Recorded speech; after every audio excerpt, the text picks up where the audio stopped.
Good morning and welcome to another episode of Drew's Book Reviews. Today we are going to be talking more about Sapiens, A Brief History of Humankind by Yuval Noah Harari. So this is part 2. If you have not checked out part 1, make sure that you do so. It will be on the Sapiens or Yuval Noah Harari playlist. So don't forget to go and check part 1 out. So this part is referred to as the Agricultural Revolution. Which started about 10,000 years ago, and thought that this started in what is now known as Iran and southeastern Turkey. Now, Dr. Harari refers to the agricultural revolution as history's biggest fraud, and he calls it agriculture or the agricultural revolution history's biggest fraud because it actually created a lot of problems for our species. Much more, even though it seems to have been a catalyst for so much. These problems included things like disease spread much easier in larger groups as they came together to farm and till the land, versus previously where it was just groups of small humans. So disease at worst case scenario was limited to that small group. The work days became longer. Individuals started to die more from things like malnutrition, ironically enough, because actually, compared to the hunter-gatherer days, the diet that we got from farming the land was actually significantly limited in scope compared to what the hunter-gatherer culture had, where there's very few crops that could be grown, and as a result, the diet was extremely limited in terms of what animals we ate and what grains and plants that we ate. Hunter-gatherers, by contrast, had the entire world to pick from. Essentially, they can pick virtually any edible plant that grew in the wild, and any animal that was out running in the wild plains. So our diets became a lot more restrictive, and consequently, our immune systems were weakened as a result.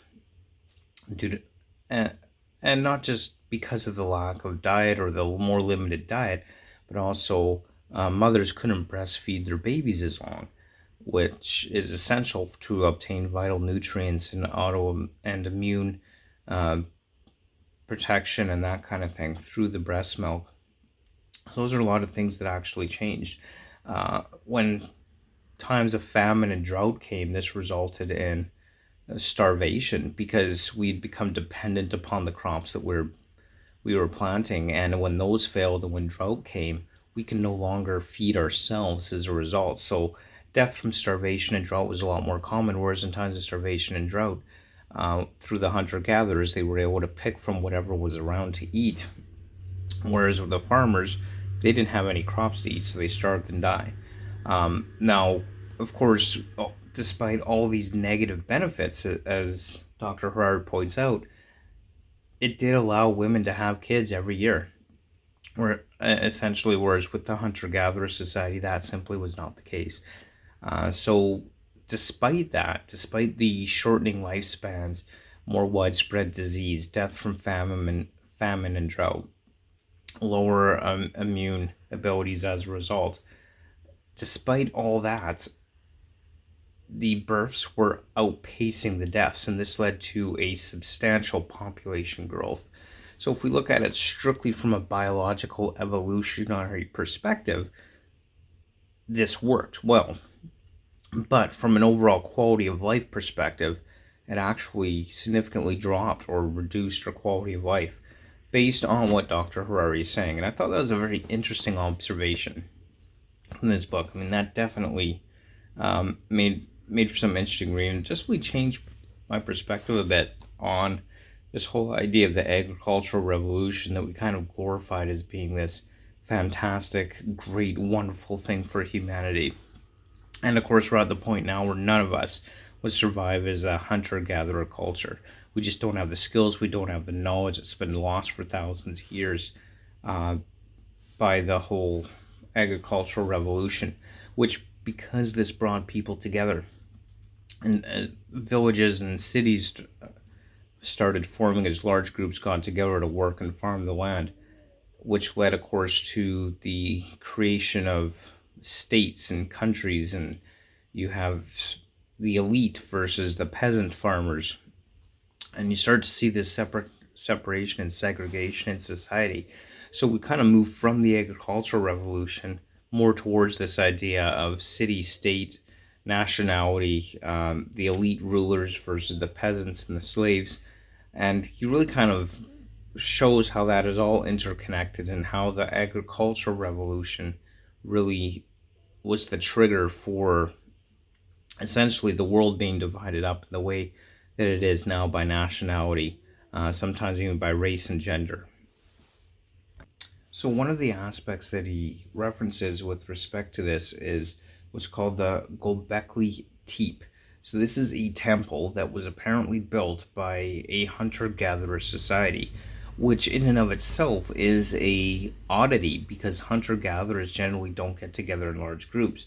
Yet, the construction of this temple seems to have required several different groups of hunter gatherers to come together and work peacefully together to construct this. So I just want to quickly read a little bit of what it says and what questions it asks about this. It says, why would a foraging society build such structures? They had no obvious utilitarian purpose. They were neither mammoths nor slaughterhouses nor places to shelter from rain or hide from lions.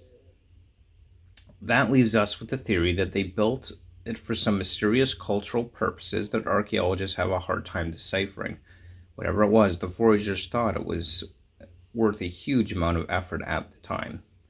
So it's kind of interesting to think about that, and it's kind of the birth or dawn of religion is one of the ideas kind of put forth, is that at this time religions were starting to crop up, and that these structures that would take so many people to build work cooperatively in large separate different groups coming together.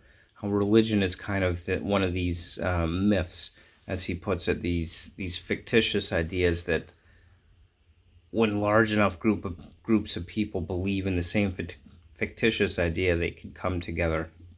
And agriculture is deeply tied to that. And of course, as we know, many cultures have all kinds of gods related to the harvest and that sort of thing. So it really kind of paints that picture well and talking about how it all comes together. So as we go through the book, he does a good good comparison between the differences between the American Declaration of Independence versus the Code of Hammurabi from ancient Sumeria.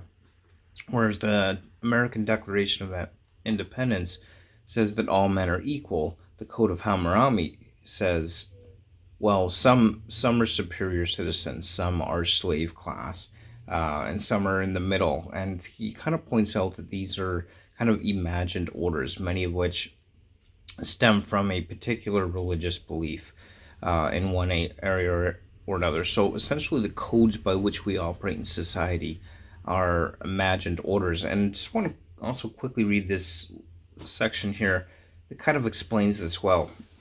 The difference between the natural order and the imagined order. So a natural order is a stable order. There is no chance that gravity will cease to function tomorrow, even if people stop believing in it. In contrast, an imagined order is always in danger of collapse because it depends upon myths, and myths vanish once people stop believing in them. In order to safeguard an imagined order, continuous and strenuous efforts are imperative. Some of these efforts take the shape of violence and coercion. Armies, police forces, courts, and prisons are ceaselessly at work forcing people to act in accordance with the imagined order. So in this, he's kind of referencing the idea of our laws and rules in society. They're imagined orders. They're a set of beliefs that society has adopted and believes in, essentially. If an ancient Babylonian is blinded by his neighbor, some violence was usually necessary in order to enforce the law of an eye for an eye. When, in 1860, a majority of American citizens concluded that African slaves are in fact human beings and must therefore enjoy the rights of liberty, it took a bloody civil war to make the southern states acquiesce. However, an imagined order cannot be sustained by violence alone. It does require some true believers. So that in and of itself is really fascinating subject and topic of philosophical ideology, you could say, and how it all comes together. There's this difference between an imagined order and natural order of reality. So the law of gravity, for example, believe it or not, everyone in the world could disbelieve gravity won't stop it from functioning. But with the imagined order, you need a sufficiently large majority in order to enforce the ideals of that society for it to work effectively. And that is just really, really interesting on how that all come together in this and how he explains it and kind of goes over this idea and kind of covers the idea of an objective order, which is something that is objectively true, whether we believe it or not, a subjective order, which is something that we believe to be true for ourselves personally, but also kind of goes into this idea of the intersubjective. So the idea of it takes, for example, using the country of Canada. And I'll use Canada. He uses America, but I'll use Canada because I'm here in Canada. But I could cease to believe in the existence of Canada. It won't change anything. Canada will still exist because the vast majority of people, both in Canada and around the world, still accept the belief in this idea of the country of Canada. And this is what he refers to as intersubjective. So, in order for Canada to cease existing, you would have to convince literally millions, possibly billions of people around the world that Canada doesn't exist. You have to convince the majority that it no longer exists in order for that imagined order of Canada to cease to exist. And it's just really, really interesting how that all played out, how he explained all that, and how this all rose from the agricultural revolution. It kind of goes beyond this idea of just imagined orders being things like specifically religious theology or governments or the idea of nations and countries, but kind of talks about this imagined hierarchy as well, where people are divided into different categories such as race and gender and sex. One of the things that I found really interesting, his explanation of how throughout the world, in virtually every culture that's ever existed, a patriarchal order has somehow arisen. Almost if that hasn't been naturally how it's happened. Now, caution, if you're watching this, he is not suggesting that it is simply the natural order of things that men be in charge. Only stating as an observation that throughout history, virtually every society has evolved to become this patriarchal society. And we don't really understand the mechanism as to why that's been. Whereas the patriarchal society seems to be the rule, and while there might be some exceptions to that rule, that seems to be generally how it goes. And one thing that really interested me is talk about religion and these cultures and how women have generally historically been viewed as property. I really love what he says here. So again, I'm going to read this section again. Another piece for you here. In many societies, women were simply the property of men, most often of their fathers, husbands, or brothers. Rape in many legal systems falls under property violation.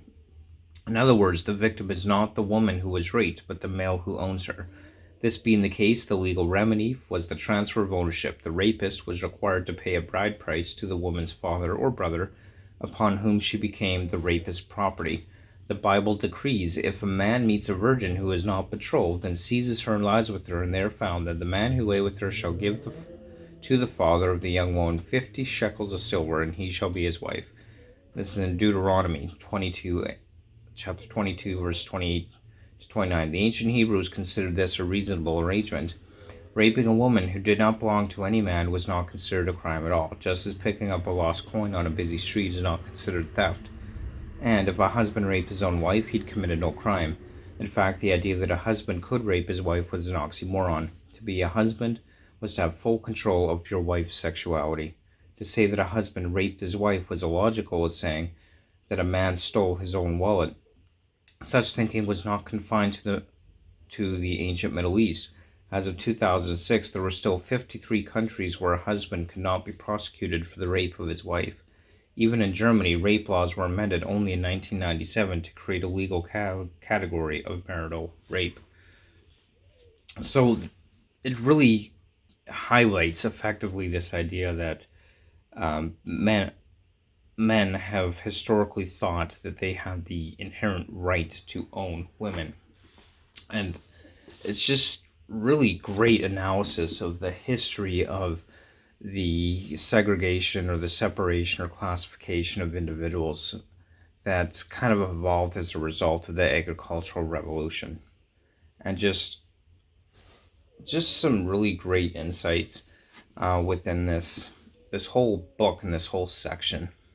And just the kind of the last point that he touched on that I really liked here was this idea of biology versus culture, and specifically talking about this idea of homosexuality and how many people have referred to, or many cultures have referred to this idea of homosexuality as unnatural, where he kind of makes the argument that this is biology versus culture, and biology enables while culture forbids. So his argument is that anything that enables you to do something is in fact biology and therefore by definition natural, whereas a culture might forbid homosexuality as unnatural. The fact is that the biology drives those individuals to feel that way, makes that actually a natural thing. And I really love how that is put. So biology is willing to tolerate a wide spectrum of possibilities. It's culture that obliges people to realize some possibilities while forbidding others. Biology enables women to have children. Some cultures oblige women to realize this. Biology enables men to enjoy sex with one another, while some cultures forbid them to realize this. Culture tends to argue that it forbids only that which is unnatural. But from a biological perspective, nothing is unnatural. Whatever is possible by definition is not also natural. A truly unnatural behavior is one that goes against laws of nature, simply cannot exist. So it would need no prohibition. No culture has ever bothered to forbid men to photosynthesize or women to run faster than the speed of light or negatively charged electrons to be attracted to each other, for example. So just really like how he highlights that biology enables, whereas culture prohibits, prevents, blocks, however you want to phrase that. And just overall, really enjoying this book.